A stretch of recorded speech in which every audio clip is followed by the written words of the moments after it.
Le Coran n'a pas été révélé en une seule fois, mais progressivement sur 23 ans au prophète Mohammed, selon les situations vécues par la communauté.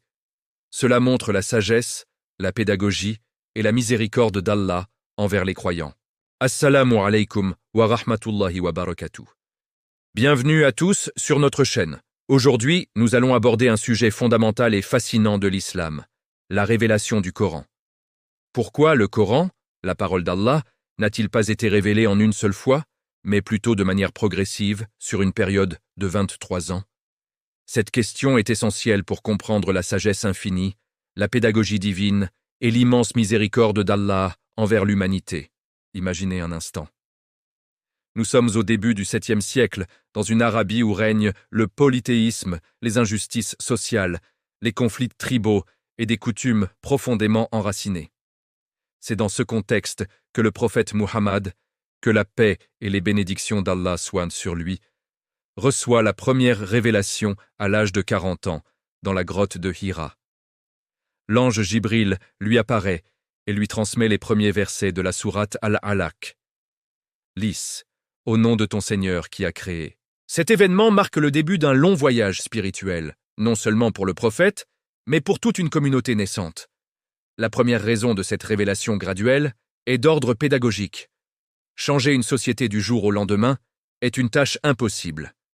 Les habitudes, les croyances et les modes de vie étaient ancrés depuis des générations. Allah, dans sa sagesse parfaite, a choisi une approche progressive pour faciliter l'acceptation et l'application de ses commandements. Pensez à l'interdiction de l'alcool, par exemple.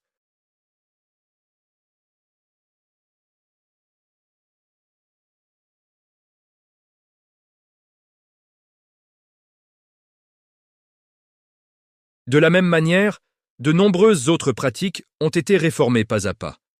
L'esclavage, le statut de la femme, les règles de l'héritage, les lois commerciales.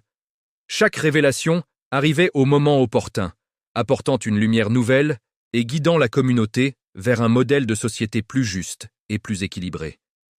C'était une véritable formation, une éducation divine dispensée sur 2 décennies, transformant des individus et une société entière de l'intérieur.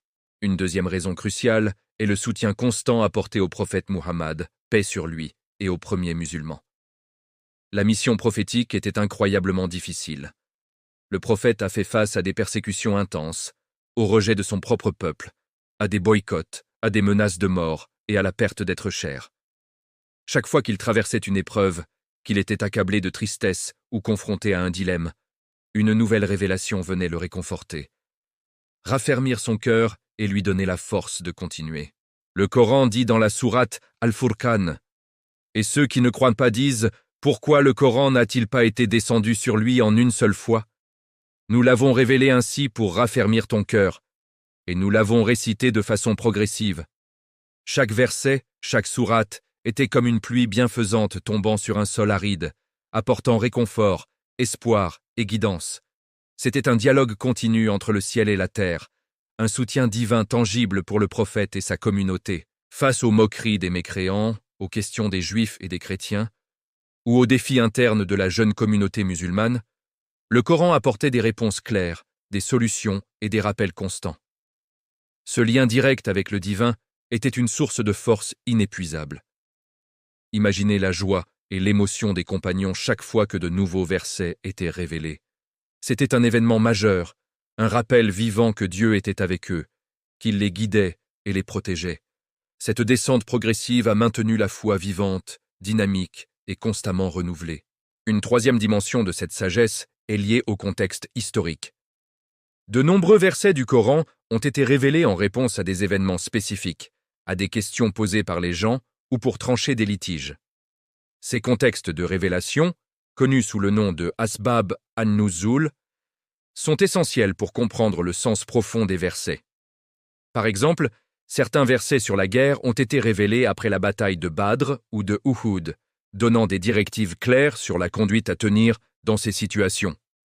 D'autres versets ont été révélés suite à une question posée par une femme sur son héritage, établissant ainsi une nouvelle loi plus juste. Sans cette révélation progressive et contextuelle, nous aurions un livre de lois abstraites, déconnecté de la réalité humaine.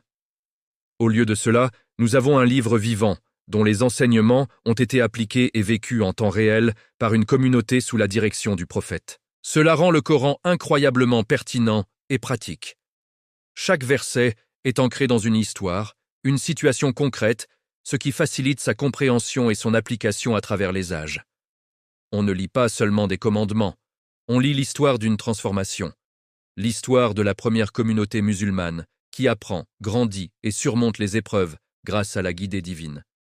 Par exemple, la période mecquoise, les 13 premières années de la prophétie à la Mecque, était axée sur la consolidation de la foi, le tawhid, ou l'unicité de Dieu, la croyance en la résurrection et les fondements de la moralité. Les versets révélés durant cette période sont souvent courts, poétiques et puissants, visant à éveiller les consciences et à purifier les cœurs. Ils parlent de la création, des signes d'Allah dans l'univers et du jour du jugement. Ensuite, après l'hégire, l'émigration vers Médine, le contexte a changé. Les musulmans formaient désormais une communauté organisée, un État naissant. Les révélations de la période médinoise sont donc devenues plus longues et plus détaillées, traitant de la législation sociale, politique, économique et familiale. Les lois sur la prière, le jeûne, la zakat, le pèlerinage, le mariage, le divorce, les contrats commerciaux, la justice et les relations internationales ont été établies progressivement à Médine. Cette distinction entre les sourates mecquoises et médinoises montre à quel point la révélation était adaptée aux besoins évolutifs de la communauté. C'était un programme divin parfaitement orchestré. Un autre aspect magnifique de cette révélation graduelle est qu'elle a facilité la mémorisation et la préservation du Coran. À une époque où l'écriture était peu répandue, la transmission orale était primordiale. Le prophète, paix sur lui, recevait les versets, les mémorisait instantanément, puis les récitait à ses compagnons, qui à leur tour les mémorisaient et les transmettaient. Des scribes étaient également chargés de les mettre par écrit sur divers supports disponibles à l'époque, comme des omoplates de chameau, des feuilles de palmier ou des morceaux de cuir. Si le Coran avait été révélé en une seule fois, un livre de plus de 600 pages, sa mémorisation et sa transcription auraient été une tâche herculéenne, voire impossible pour la plupart des gens. La révélation par petits fragments a permis une assimilation parfaite. Chaque nouveau passage était médité, appris par cœur, compris et mis en pratique avant que le suivant ne soit révélé. Ce processus a garanti une préservation infaillible du texte coranique, mot pour mot, lettre pour lettre, exactement comme il a été révélé. C'est l'un des miracles du Coran, sa préservation parfaite à travers 14 siècles, rendue possible par cette méthode de transmission graduelle. Enfin, la révélation progressive est une manifestation de la miséricorde infinie d'Allah, sa rahma. Allah connaît la nature humaine, nos faiblesses, nos difficultés à changer. Il ne nous a pas accablés de tous ses commandements d'un seul coup, ce qui aurait pu nous décourager ou nous paraître trop lourd à porter. Au contraire, il nous a pris par la main, pas à pas, avec douceur et patience.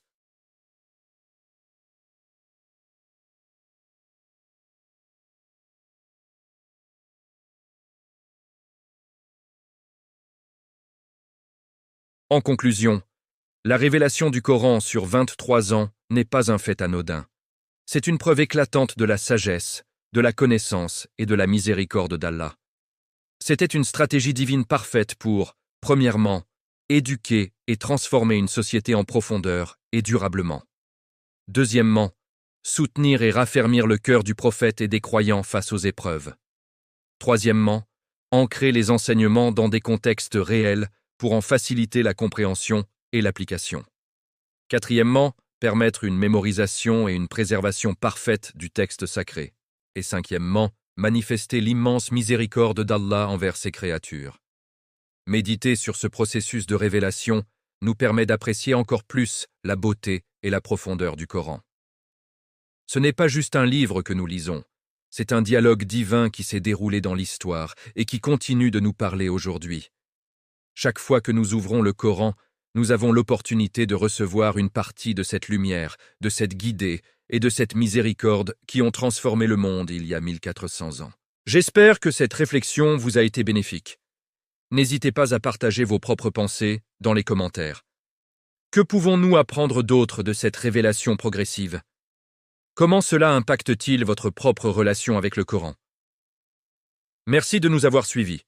N'oubliez pas de vous abonner à la chaîne pour plus de contenu et de partager cette vidéo pour que d'autres puissent en profiter. Que la paix et la miséricorde d'Allah soient sur vous.